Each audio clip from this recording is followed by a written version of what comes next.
Hello students, welcome to my YouTube channel tutorial classes by Garima Singh. आज हम लोग MCA first sem की maths पढ़ेंगे जिसका नाम डिस्क्रीट मैथमेटिक्स है। और इसमें हम लोग की यूनिट 1 का फर्स्ट टॉपिक फिनिश हो चुका है, सेट्स।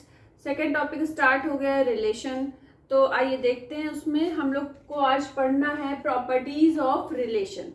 तो पहली प्रॉपर्टी होती है रिफ्लेक्सिव रिलेशन। क्या है ये रिफ्लेक्सिव रिलेशन? अगर कोई सेट दिया हुआ है 1 2 3 और इसमें रिलेशन गिवन है 1, 1, 2, 2, 3, 3, 1, 2 और 2, 3 for every a belongs to a belongs to R1। इसका मतलब क्या है कि सेट के जितने भी एलिमेंट है, जैसे एक सेट हमने a लिया जिसके एलिमेंट्स है 1 2 3, तो यहाँ पे ये जो a बोला गया है ये 1 2 3 तीनों के लिए कहा गया है कि सेट a के जो भी एलिमेंट है, जैसे अगर a की जगह 1 लिख दे, 1 बिलोंग्स टू a, तो 1, 1 बिलोंग्स टू क्या हो जाएगा R1। तो देखिए R1 में 1, 1 है। इसी तरीके से 2 बिलोंग्स टू a, 2 बिलोंग कर रहा है a को, तो 2, 2 बिलोंग्स टू R1। इसी तरीके से a बिलोंग्स टू 3, तो 3, 3 बिलोंग्स टू R1। तो रिफ्लेक्सिव रिलेशन होता क्या है कि सेट के जो भी एलिमेंट्स गिवन होते हैं तो उसका उसी के साथ रिलेशन उस एलिमेंट का होता है। और साथ में ये भी हो सकते हैं 1, 2, 2, 3 या 1, 3 ये भी हो सकते हैं, लेकिन इस वाली कंडीशन को फुलफिल होना होगा कि जो भी सेट के एलिमेंट गिवन है, तो जैसे 1 है तो 1 का 1 के साथ रिलेशन, 2 का 2 के साथ रिलेशन, 3 का 3 के साथ रिलेशन। सेट के जितने एलिमेंट होंगे तो उसमें ये जो 3 अगर एलिमेंट है तो 3 ऑर्डर्ड पेयर जरूर होने चाहिए। ठीक है, अब ये जो हमने R2 लिखा है ये रिफ्लेक्सिव रिलेशन नहीं है, क्रॉस लगा हुआ है। क्यों नहीं है? क्योंकि सेट के एलिमेंट 1 2 3 है। इसमें देखिए 1 1 आ रहा है, लेकिन ना 2 2 आ रहा है और ना 3 3 आ रहा है, नहीं आ रहा है। तो 2 बिलोंग्स टू a, 2 a को बिलोंग कर रहा है। 2 जो है 2 एलिमेंट सेट a को बिलोंग कर रहा है, लेकिन 2, 2 does not belong to R2, क्योंकि R2 में ऑर्डर पेयर में 2, 2 नहीं है, ऐसे ही 3, 3 नहीं है, इसलिए ये हमारा रिफ्लेक्सिव रिलेशन नहीं है। अब हम लोग पढ़ेंगे इरिफ्लेक्सिव रिलेशन। क्या होता है? देखिए, अगर कोई सेट गिवन है a इज इक्वल टू 1, 2, ठीक है, और रिलेशन दिया हुआ है 1, 2 और 2, 1, तो इसमें क्या होता है कि अगर कोई एलिमेंट किसी सेट को बिलोंग कर रहा है लेकिन उस एलिमेंट का उसी के साथ रिलेशन नहीं होता, जैसे a belongs to a not belong to R, तो यहाँ पे अगर सेट में 2 एलिमेंट है तो 1, 1 और 2, 2 ये दोनों ऑर्डर्ड पेयर R में नहीं होंगे, तो ये होता है इरिफ्लेक्सिव रिलेशन। इसके बाद नॉन रिफ्लेक्सिव रिलेशन क्या होता है? नॉन रिफ्लेक्सिव रिलेशन उसे बोलते हैं जिसमें रिफ्लेक्सिव और irreflexive, if R is neither reflexive, ना ही वो रिफ्लेक्सिव हो और ना ही वो इरिफ्लेक्सिव हो, ठीक है, तो वो हमारा नॉन रिफ्लेक्सिव होता है। जैसे कोई सेट के एलिमेंट है 1 2 3, तो अगर इसमें जो ऑर्डर्ड पेयर हैं, R में जो ऑर्डर्ड पेयर गिवन हो उसमें 1, 1 दिया है, लेकिन 2, 2 और 3, 3 नहीं दिया हुआ है, तो अब इसमें जो है रिफ्लेक्सिव की पूरी प्रॉपर्टी देखिए, यहाँ पे 1, 2, 2, 3, 2, 2 और 3, 1 दिया है, तो 2, 2 तो दिया हुआ है, लेकिन 1, 1, 3, 3 नहीं दिया हुआ है, इसलिए ये रिफ्लेक्सिव नहीं है। अब ये इररिफ्लेक्सिव भी नहीं है। क्यों नहीं है? क्योंकि इररिफ्लेक्सिव में क्या होता है कि ऑर्डर्ड पेयर एक भी ना हो, मतलब 1, 1 ना हो, 2, 2 ना हो और 3, 3 ना हो, जितने भी एलिमेंट हैं वो सारे ना हो इस तरह के, तो यही तो इररिफ्लेक्सिव रिलेशन की होती, तो वो भी नहीं है।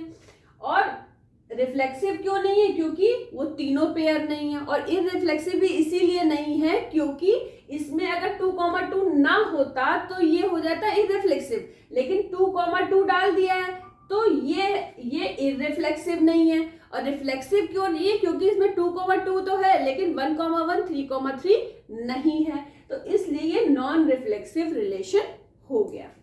अब देखिए यहाँ लिख भी दिया हमने 2R2 is true but 1R1, मतलब 1,1 और 3,3 जो है वो इसमें नहीं है, इसलिए ये रिफ्लेक्सिव रिलेशन नहीं है। और इररिफ्लेक्सिव रिलेशन क्यों नहीं है?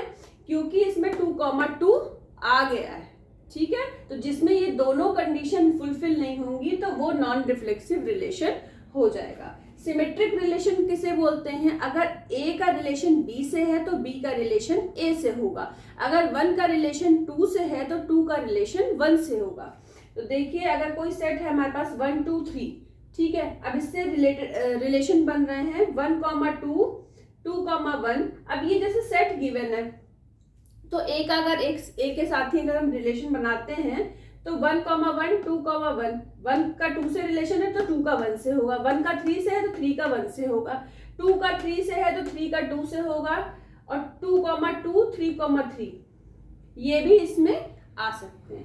मतलब ये तो हमें जैसे 1 का 2 से है तो 2 का 1 से रिलेशन होगा, 1 का 3 से है तो 3 का 1 से रिलेशन होगा, लेकिन सेम एलिमेंट का सेम एलिमेंट के साथ हो सकता है, ठीक है। तो ये सिमेट्रिक रिलेशन है।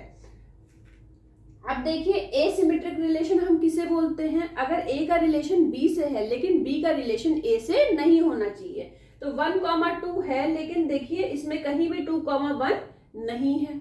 इसी तरीके से 1,3 है लेकिन 3,1 नहीं है, 2,3 है लेकिन 3,2 नहीं है। एसिमेट्रिक रिलेशन इसलिए होगा क्योंकि ये सिमेट्रिक नहीं है। और 1,1 2,2 3,3 इसमें भी हो सकते हैं, ठीक है। अब ट्रांजिटिव रिलेशन क्या होता है? अगर A का रिलेशन B से है, B का रिलेशन C से है, तो A का रिलेशन किससे होगा? C से। देखिए एग्जाम्पल, अगर कोई सेट है 1 2 3 या 1 2 3 नहीं 1 3 5 ले लीजिए, 1 3 5, ठीक है। तो R क्या हो जाएगा? 1 का रिलेशन 3 से है, 3 का रिलेशन 5 से है। देखिए 1 का रिलेशन 3 से है, 3 का रिलेशन 5 से है, तो 1 का रिलेशन किससे हो गया? 5 से हो गया। तो ये होता है हमारा ट्रांजिटिव रिलेशन। तो इन सबको आप जो है अपनी कॉपी में लिखिए। एक रिलेशन आपका और बच रहा है, उसका नाम है एंटी सिमेट्रिक रिलेशन। तो इसको नोट करिए, उसके बाद हम एंटी सिमेट्रिक रिलेशन बता देते हैं।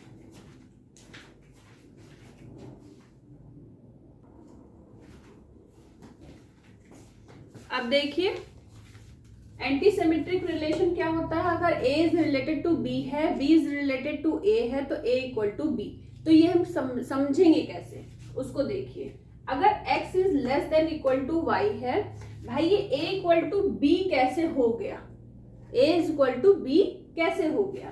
तो देखिए अगर x is less than equal to y है, y is less than equal to y है, y is less than equal to x है, तो x is equal to y होता है, ठीक है। इसी तरीके से xy belong to r and yx belong to r, तो x is equal to y ये होता है। इसको दिमाग में ध्यान रखिएगा इन चीजों को। तो यहाँ पे जो लिखा हुआ है सेट A 1 2 3 है और रिलेशन R1 दिया हुआ है 1 2 3 2 और 2 2।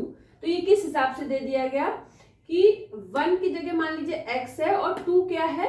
y है। तो देखिए यहाँ पे x is less then y है और ये क्या है? y is less then x है, ठीक है। और इक्वल टू भी हो सकता है। यहाँ पे क्या है? x is equal to y है, तो क्या हो सकता है? x is less than equal to y भी हो सकता है, y is less than equal to x हो सकता है और x is equal to y। देखिए यहाँ पे क्या है? अगर ये दोनों कंडीशन होंगी तो x is equal to y हो जाएगा। इसी तरीके से ये बोला गया है कि A is related to B and B is related to A, then A is equal to B, ठीक है। ये थोड़ा सा डिफिकल्ट लगता है समझने में, लेकिन अगर आप समझ जाओगे तो बिल्कुल भी डिफिकल्ट नहीं लगेगा। ध्यान रखना कि इसमें सेम वाले नंबर्स भी हो सकते हैं और इसमें डिफरेंट नंबर भी हो सकते हैं पेयर में, ठीक है।